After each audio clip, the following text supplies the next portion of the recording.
Welcome back to the channel friends. Mark Minervini दुनिया के top breakout traders में से एक है और मैं पिछले एक साल से उनके प्राइवेट एक्सेस ग्रुप का हिस्सा हूँ। उनके real time webinars, interviews, trade reviews ने मुझे ब्रेकआउट ट्रेडिंग का पूरा माइंडसेट समझाया और फिर मैंने 100 से भी ज़्यादा ट्रेड्स लिए, बैक टेस्ट किए, एक्चुअल ट्रेड्स लिए और हंड्रेड्स ऑफ ट्रेड्स के बाद वही ब्रेकआउट सिस्टम को मैंने अपनी ट्रेडिंग में अडेप्ट किया है। इस वीडियो में मैं आपको दिखाने वाला हूँ ब्रेकआउट्स का एग्जैक्ट एग्जीक्यूशन कैसे होता है, कौन से इंडिकेटर्स मिनर्विनी स्टाइल ब्रेकआउट्स में काम आते हैं और कौन सा माइंडसेट आपका रहना चाहिए ब्रेकआउट ट्रेडिंग के लिए। तो जल्दी से अभी ये वीडियो स्टार्ट करते हैं। ये है ट्रेडिंग व्यू का चार्ट लेआउट। आप चार्टिंग सॉफ्टवेयर कोई भी यूज़ करते हो, सब जगह ये एप्लीकेबल रहता है। शायद नाम अलग हो, लेकिन ट्रेडिंग व्यू सभी प्लेटफॉर्म्स पे आज अवेलेबल है, सभी ब्रोकरों के पास। तो I am sure this will be applicable to everyone. अभी इसमें आपको जल्दी से 3 इंडिकेटर्स लगा लेने हैं। यहाँ इंडिकेटर्स में जाइए, टाइप कीजिए मूविंग एवरेज और यहाँ से मूविंग एवरेज सिंपल ले लीजिए। फिर टाइप कीजिए वॉल्यूम और यहाँ से ये वॉल्यूम ले लीजिए। फिर टाइप कीजिए आर वॉल, जिसे रिलेटिव वॉल्यूम भी कहते हैं, और यहाँ से जाइए आपको ये रिलेटिव वॉल्यूम एसएस के चार्ट्स मिलेगा, उसको भी क्लिक कर दीजिए। तो ये आपके सभी इंडिकेटर्स यहाँ पे आ जाएंगे। अब इसमें सेटिंग ऐसी करनी है, वॉल्यूम्स में जाइए आप और इनपुट्स में मूविंग एवरेज लेंथ 50 कीजिए। स्टाइल में इसको आप जो भी कलर देना चाहते हैं कलर सिलेक्ट कीजिए। मैंने ब्लैक कलर सिलेक्ट किया है, उसको ओके कर दीजिए और ये देखिए ये यहाँ पे अप्लाई हो गया। अभी हम यहाँ पे मूविंग एवरेज 20 लगाएंगे। इनपुट्स में जाइए, लेंथ में 20 कीजिए उसको, वो बाय डिफ़ॉल्ट 9 होगा, 20 कर देना। स्टाइल में से ये कलर सिलेक्ट कीजिए, ये थिकनेस सिलेक्ट कीजिए और इसको ओके कर दीजिए। तो ये मूविंग एवरेज का लाइन आ गया। और यहाँ पे रिलेटिव वॉल्यूम में आप जैसे ही लगाएंगे तो एज इट इज़ जो सेटिंग्स है वैसे की वैसी रहने देना और इसको भी आप चेक कर दीजिए। तो ये यहाँ पे आर वॉल भी ऊपर में आ गया है। अब मैं आपको जल्दी से बता देता हूँ कि ये इंडिकेटर्स का ब्रेकआउट ट्रेडिंग में कैसा रोल रहता है। जो मूविंग एवरेज है, तो मूविंग एवरेज प्राइस का एक क्लोजिंग एवरेज बताता है। तो 20 moving average shorter time frame का क्लोजिंग बताएगा, जिसका मतलब अगर प्राइस 20 मूविंग एवरेज के ऊपर चल रहा है और 20 मूविंग एवरेज आपका एक ऐसे अपवर्ड डायरेक्शन में जा रहा है और प्राइस भी उसके ऊपर चल रहा है, तो मतलब स्टॉक एक अप ट्रेंड में है। तो हमको स्क्रीनिंग में ऐसे ही स्टॉक सिलेक्ट करने हैं जो अप ट्रेंडिंग स्टॉक्स है, जिसको हम न्यू 52 वीक हाई बोल रहे हैं, न्यू 1 मंथ हाई, जो स्टॉक्स टॉप गेनर्स है, ऐसे टाइप के स्टॉक्स लीजिए। स्क्रीनिंग पे मैंने वीडियो बनाया है, आप उसको भी चेक कर सकते हैं। तो ये मूविंग एवरेज का रोल हो गया, अपवर्ड 20 मूविंग एवरेज और स्टॉक प्राइस उसके ऊपर रहना चाहिए। और मेक श्योर कि एटलीस्ट ये 1.5-2 महीने के ट्रेंड में ये ऊपर चल रहा है।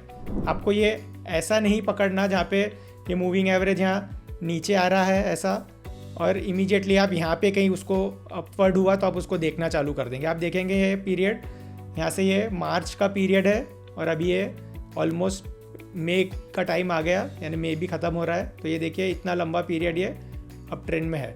तो ऐसे टाइप के मूविंग एवरेज देखिए जो 2-3 महीने से अप ट्रेंडिंग है। उसके बाद जो वॉल्यूम का रोल है, तो वॉल्यूम आपको दिखाता है कि बड़े प्लेयर्स का प्रेजेंस है कि नहीं इसमें।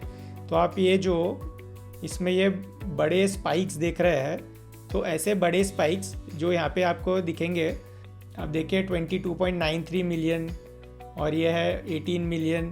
तो ये सब इतने बड़े वॉल्यूम्स आप और मैं जैसे रिटेल ट्रेडर्स नहीं क्रिएट कर पाएंगे, ये बड़े इंस्टीट्यूशन ही कर पाते हैं। और जब ऐसे बड़े इंस्टीट्यूशंस का प्रेजेंस है स्टॉक में, तो वो आपको सिर्फ ये वॉल्यूम के थ्रू ही दिख पाएगा कि वो इंस्टीट्यूशंस का प्रेजेंस है कि नहीं उसमें।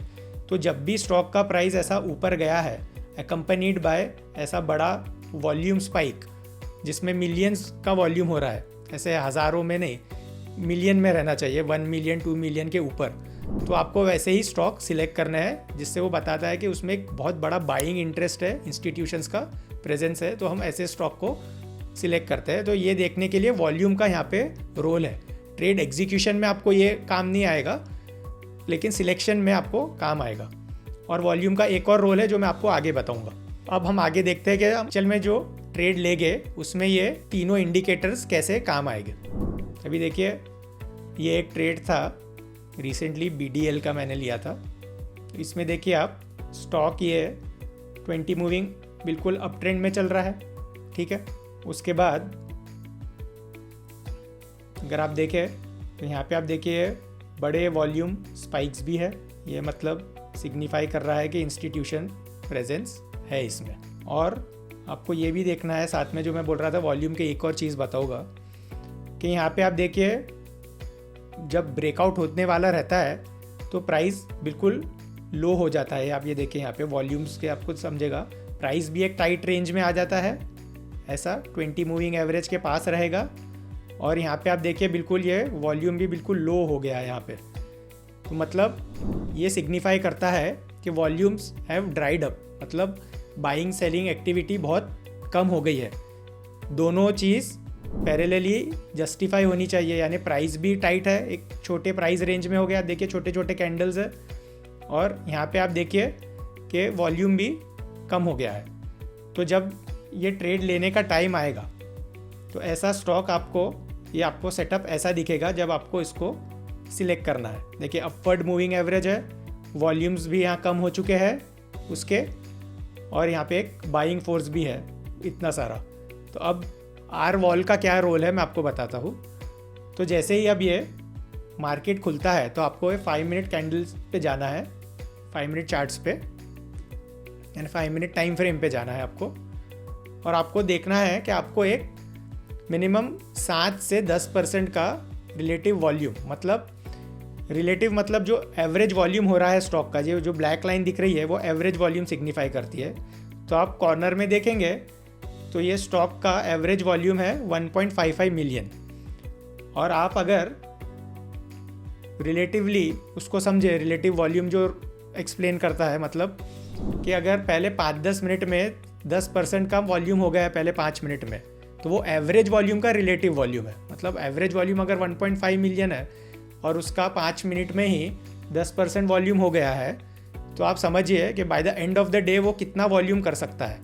तो अगर प्राइस ऊपर खुलता है, अच्छा स्टार्ट देता है, जिसको हम स्ट्रॉन्ग स्टार्ट भी बोल सकते हैं, और साथ में वॉल्यूम का भी सपोर्ट है, रिलेटिव वॉल्यूम आर वॉल, तो मतलब बहुत ज़्यादा प्रोबेबिलिटी है कि स्टॉक शायद अच्छा करेगा आगे जाके, वो दिन भी या उसके बाद के दिन भी, फॉलो थ्रू डेज में।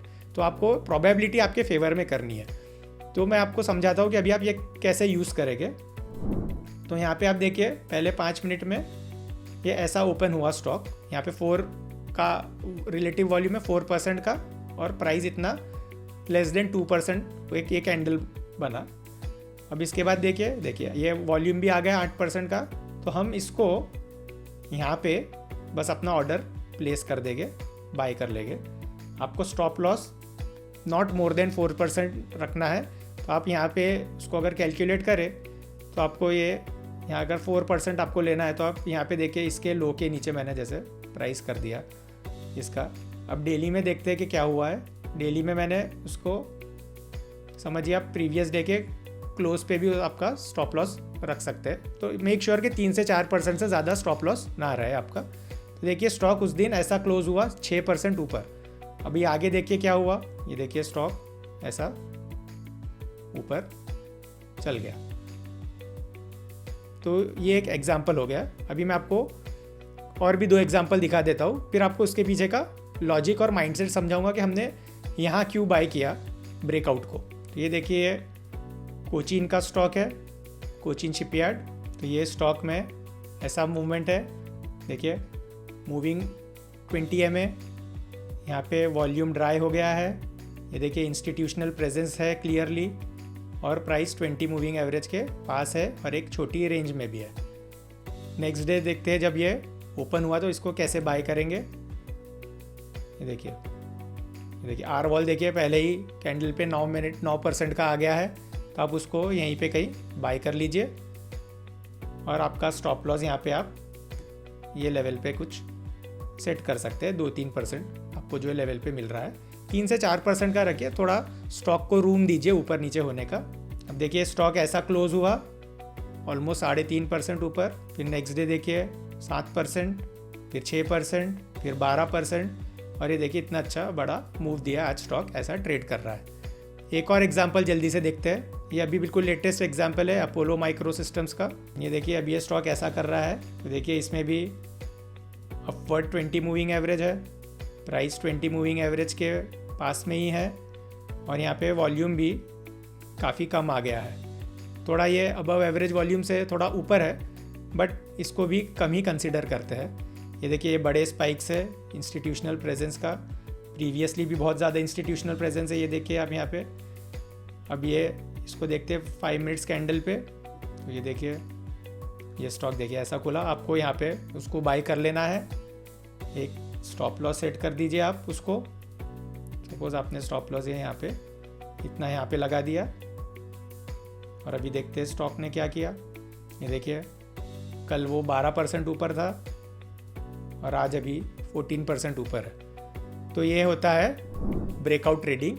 इस तरह से मार्क मिनर्विनी अपने स्टूडेंट्स को भी सिखाते हैं। ये थोड़ा सा मॉडिफाई किया हुआ तरीका है, लेकिन मोटा मोटी वो उनका अप्रोच यही है। अब पहले समझते हैं कि ब्रेकआउट ट्रेडिंग में हमको ये यहाँ पे बाय करने का क्या रीज़न है, क्योंकि आप लोगों को ये भी ख्याल आएगा कि ब्रेकआउट तो समझिए, अगर ये रेंज का हम देखेंगे कि ये रेंज का ब्रेकआउट हुआ, क्योंकि एक रेंज है ना ब्रेकआउट, कोई रेंज से बाहर निकला स्टॉक, तो हमने यहाँ ही क्यों बाई किया। तो उसके पीछे का माइंडसेट देखिए क्या है कि जैसे आपने ये स्टॉक को यहाँ बाई किया, तो आप सोचेंगे कि इस ब्रेकआउट करना है ना हमको, तो ब्रेकआउट स्ट्रेटेजी है, इसके ऊपर बाई करना चाहिए। तो आप मुझे बताइए कि क्या गारंटी है कि स्टॉक आपने अगर यहाँ बाई किया तो उसके बाद वो नीचे नहीं आ सकता। तो सिमिलरली अगर आपने बाई यहाँ किया, वह यहाँ से भी गिर सकता है, तो उसके पहले ही बाई कर लो ना। अगर आपको पहले ही कंडीशंस जस्टिफाई कर रही है बाई करने की, जब ये लेवल से भी नीचे आ सकता है तो ये लेवल से भी नीचे आ सकता है। सिमिलरली अगर ये लेवल से ऊपर जा सकता है तो ये लेवल से भी ऊपर जा सकता है। तो आपको प्रोबेबिलिटी बड़े गेंस की ज़्यादा है। जैसे अगर आपने यहाँ बाई किया रहता तो आपको अभी 16% का रिटर्न मिलता, और सिमिलरली अगर आपने यहीं बाई किया रहता तो देखिए आपको 25% का रिटर्न मिल जाता। तो इतना बड़ा फ़र्क है, और दोनों में स्टॉक के ब्रेकआउट फेल होने की प्रोबेबिलिटी दोनों में ही उतनी है। इसलिए हम उसको यहाँ पे ये लेवल्स पे ही ब्रेकआउट होने के पहले ही बाई करने का अटेम्प्ट करते हैं। अब इसमें ऐसा है कि ज़रूरी नहीं है कि सभी स्टॉक्स इतने सक्सेसफुली चले। ब्रेकआउट ट्रेडिंग में फेलियर रेट बहुत ज़्यादा है। आप समझिए आपका 35-40% ही सक्सेस रेट रहेगा, 30% भी सक्सेस रेट रह सकता है, 70-60% फेलियर रेट है। इसमें मार्केट कंडीशंस भी बहुत इंपॉर्टेंट रोल प्ले करती है, अभी हम उसमें नहीं जाएंगे। लेकिन आप ये मेंटली समझ लीजिए कि ब्रेकआउट्स बहुत ज़्यादा फेल होते हैं। ऐसा ज़रूरी नहीं है कि सभी ब्रेकआउट्स चले। ये एक तरीका है जिसमें प्रोबेबिलिटी आपके फेवर में रहती है। आपको मेंटली ये प्रिपरेशन रखना है कि स्टॉक फेल होने के चांसेस बहुत ज़्यादा है, इसलिए हमको स्टॉप लॉस लगाना ही लगाना है। 3% या 4% पे काम करना है, ज़्यादा बड़ा भी स्टॉप लॉस नहीं लगाना है, नहीं तो आपका रिस्क रिवॉर्ड रेशियो सब बिगड़ जाएगा। और ये मान लीजिए कि कोई ब्रेकआउट ऐसा नहीं कि आपने कोई मार्क मिनर्विनी का स्ट्रेटेजी फॉलो कर लिया तो आपको सक्सेस मिलने वाला है। ये ज़रा 2-3 साल की मेहनत है। इसमें आप ये मत समझिए आपको कोई एडवाइस दे दी है कि ये ऐसे ही बाय करोगे तो आपके स्टॉक चलेंगे। ये एक तरीका है, आपको सीखना पड़ेगा। आप 100-200 चार्ट्स लीजिए, स्टडी कीजिए कि जो मैंने बताया वो एप्लीकेबल है कि नहीं, और फिर आपके रिजल्ट्स पे जो आपको बैक टेस्टिंग रिजल्ट मिलता है उसको ट्रेडिंग में एक छोटे कैपिटल से अप्लाई करके देखिए कि वर्क करता है कि नहीं। जब आपको सक्सेस मिले तो ग्रेजुअली कैपिटल ग्रो कीजिए। इसको ऐसा मत लीजिए कि मार्क मिनर्विनी का स्ट्रेटेजी है तो ये 100% ही वर्क करने वाला है। इसको बहुत लोगों ने मॉडिफाई किया है अपने अपने तरीके से। आप आपके टेम्परामेंट, एप्टीट्यूड के हिसाब से उसे मॉडिफाई कीजिए और ट्राई करके देखिए। कमेंट्स में मुझे बताइए कि आपको कुछ डिफ़िकल्टी आ रही है, कुछ क्वेश्चंस है तो I will definitely try to answer. और वीडियो को कीजिए लाइक, चैनल को कीजिए सब्सक्राइब, और याद रखिए हम हमारा नसीब खुद बनाते हैं। Thank you.